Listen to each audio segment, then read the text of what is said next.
Hola bocateros, hace tiempo que tenía ganas de compartir con vosotros esta tarta de zanahoria y chocolate.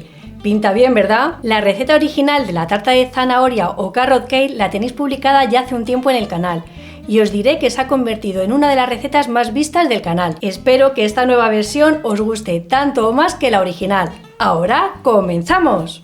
En un bol mezclamos los ingredientes secos. Ponemos 280 gramos de harina, 30 gramos de cacao puro en polvo, 14 gramos de levadura química o polvo para hornear, una pizca de nuez moscada, 2 cucharaditas de canela y una pizca de sal.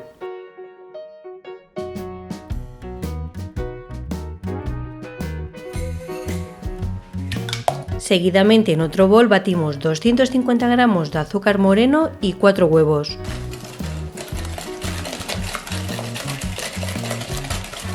Añadimos una cucharadita de esencia de vainilla y 240 ml de aceite de girasol o de oliva suave. En este punto incorporamos en 2 o 3 veces los ingredientes secos que hemos mezclado al comienzo de la receta.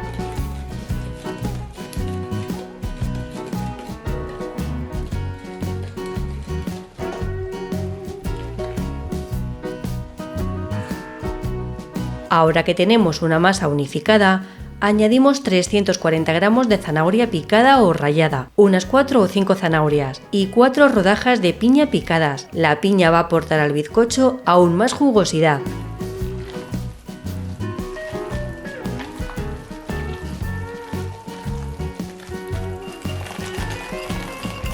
Por último incorporamos a la masa 100 gramos de nueces troceadas.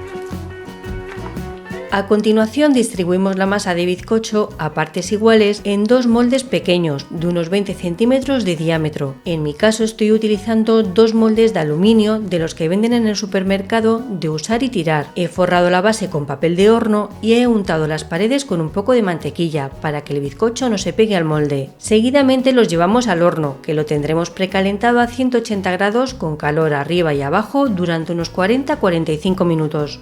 Y tras 45 minutos ya tenemos nuestros bizcochos bien horneados. Los dejamos que se atemperen durante 10 minutos dentro del molde. Pasado este tiempo los desmoldamos sobre una rejilla y dejamos que se enfríen completamente. Mientras tanto preparamos el frosting, que utilizaremos para rellenar y cubrir la tarta. Derretimos 270 gramos de chocolate. Lo haremos en el microondas en intervalos cortos para que no se queme. Seguidamente mezclamos 280 gramos de queso crema e incorporamos en 2 veces 200 gramos de azúcar glass y 4 cucharadas de cacao en polvo.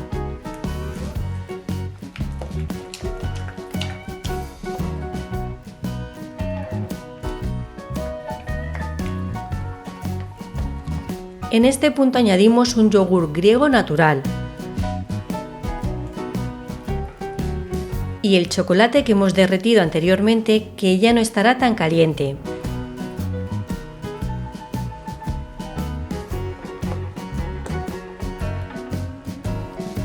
Y ahora que los bizcochos están fríos, comenzamos a montar nuestra tarta. Forramos los bordes de un plato con papel albal para no mancharlo y colocamos encima uno de los bizcochos. Extendemos una buena capa de frosting y colocamos encima el segundo bizcocho.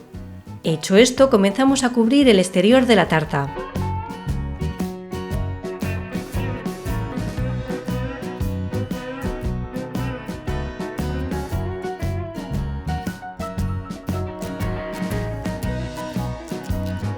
Por último, reservamos nuestra tarta en la nevera durante 1 o 2 horas. Y tras el reposo nos cortamos una porción para probarla.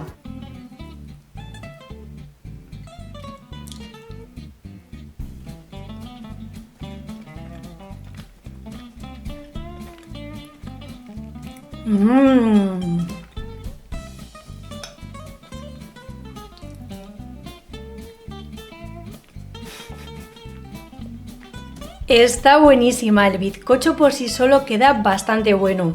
Es muy jugoso, esponjoso, tiene el sabor al chocolate y a todas las especias que le hemos puesto. La verdad que tiene un sabor muy especial y muy rico. Pero os recomiendo que sí o sí lo acompañéis con el frosting de chocolate y queso. Queda muy suave, cremoso y con un intenso sabor a chocolate y el toquecito también del queso. La verdad que es una combinación de sabores increíble e irresistible. Es una tarta de 10, fijaos. ¡Buah! Y hasta aquí el vídeo de hoy, bocateros. No olvidéis dejadme un like y vuestra opinión en los comentarios diciéndome qué os ha parecido esta tarta. Nosotros nos vemos en el próximo. ¡Chao!